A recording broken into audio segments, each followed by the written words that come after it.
So now let's look at question number 7. Now question number 7 is from the literature section that is prescribed as per CBSE. The first question is a reference to context question in this section. In question number 7 you have two internal choice based questions. Either you can pick first part of the reference to context or you can pick the second. Each reference to context question comes with 4 parts, 1, 2, 3 and 4. For every correct answer you get 1 mark. Thus the marking scheme applies as 1 into 4. Please remember, you are only supposed to attempt one of the two reference to context questions. No need to attempt both of them. Now, let's look at the present reference. I looked again at her, wan, pale, as a late winter's moon. The moment you read the reference here, you can easily recall it's from the celebrated poem of Kamala Das, My Mother at 66. The 4 questions individually ask you reference based details based on this extract only. Let's look at each one of them individually. Look at the first question. Name the poet and the poem. Like I just said, it's one of the most celebrated poems of Kamala Das. Thus, the most appropriate answer that you are supposed to write in your answer sheet should be the poet is Kamala Das and the poem is My Mother at 66. Please remember that while you are writing the name of the poem, do not make any spelling mistakes. Also, the name of the poet. If you write incorrect spellings, you will lose mark based on the marking scheme of the paper. Now, moving on, look at the second question. What was the poet's childhood fear? When you look at the extract, you look at the phrase my childhood's fear. Recall, while reading the poem, we talked about how the poet used to get anxious at the very thought of losing her mother. So what should be the poet's biggest childhood fear? The most appropriate answer should be, in her childhood, the poet feared losing her mother's company. Why her mother's company? Because she was afraid to lose her due to any of the factors, be it aging, be it she not being around. Thus, either her mother or her company. Look at question 3. What is the poetic device used in line 1 and 2? Let's read the extract again. I looked at her, wan, pale as a late winter's moon. Now we all have read it before that whenever you have a comparison using as or like, that comparison is called a simile. Two unrelated things compared with the help of words like and as come together as a figure of speech known as simile. Thus, the most appropriate answer should be the poetic device used in line 1 and 2 is that of simile. Make sure the spelling of simile is correct. Most often students in a hurry while writing end up writing incorrect spelling. If you do that, you do definitely lose a mark. Now, look at the final part of the question. Explain late winter's moon. Now remember, it's a 1 mark question. You can only explain in brief. Do not go overboard with your explanation. When you read late winter's moon, you can recall that it's talking about the appearance of the aging mother. Which is the most appropriate way to describe that? Let's look at the sample answer. Now, the late winter's moon is calm and hazy.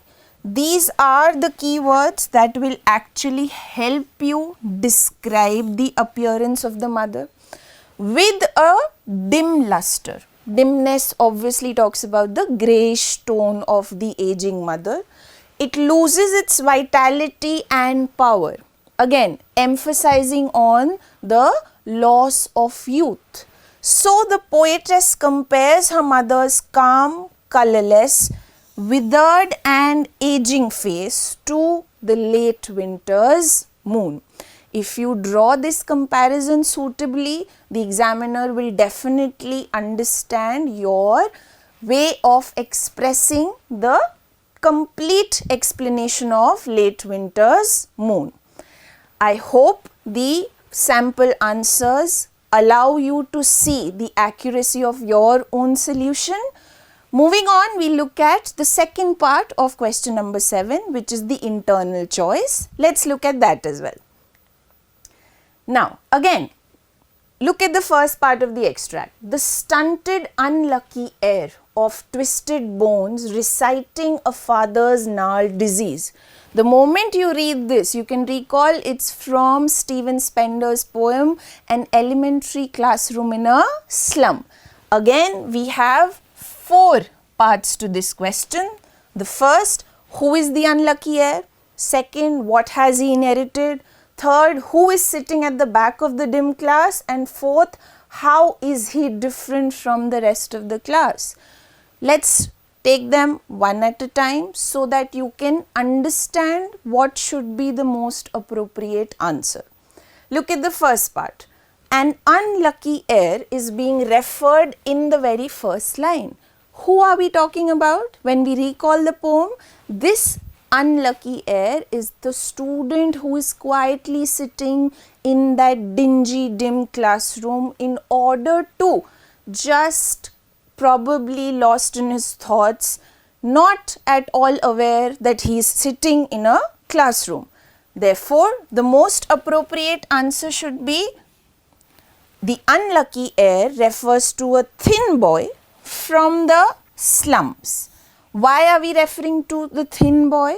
The context is of a malnourished boy who is living in a slum throughout his life, and therefore the appearance of the boy is important to be written as an answer. Look at the second part. What has he inherited? In the second line, you have of twisted bones reciting a father's gnarled disease. What is this gnarled disease? Like I said previously, the very disease of poverty, living in malnourishment. This disease is what becomes the gnarled disease that he is been carrying throughout ages, passed from one generation to another.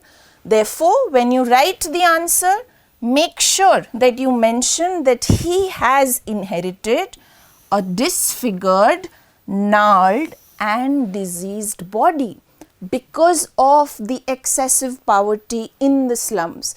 He is just like his father, again a very thin, lanky appearance, mostly diseased because he doesn't have the means to survive, and thus his thin body. Moving on, look at the third question. Who is sitting at the back of the dim class? We are going back to the reference of somebody in the classroom. In the last part of the extract, look at the phrase, one unnoted, sweet and young. This person is being referred as another student who is sitting in one corner of the classroom. This is what the question is asking you to point out. Thus, the most appropriate response to this becomes, an unnoted, sweet young boy is sitting at the back of the dim class. He is dreaming of squirrels playing games on trees. Where is this reference coming from? The last part of the extract. He is lost in his thoughts, not wondering about his presence in the classroom, but just wondering about a game that he would probably imagine of a squirrel playing in a tree house. Again, based on the response of question number 3, the fourth question will become pretty clear. Look at the fourth question. How is he different from the rest of the class? Like we just said, he is not at all present here mentally. He is just physically sitting in the classroom. So how is he different? He is lost in his thoughts, completely unaware of his surroundings. These are the keywords that you should keep in mind while answering the question. Thus, when I write the response, the most appropriate answer should be he is different from the rest of the class because he is a dreamer. How? In spite of being present in the classroom, he is lost in his dream world. Of what? Of squirrels playing game in a tree house. Make sure while answering reference to context, stick to keywords. Less of words make your answer comprehensive and easy to understand. Moving on, we will be looking at short answer questions from the literature section itself that we will look at in the next question.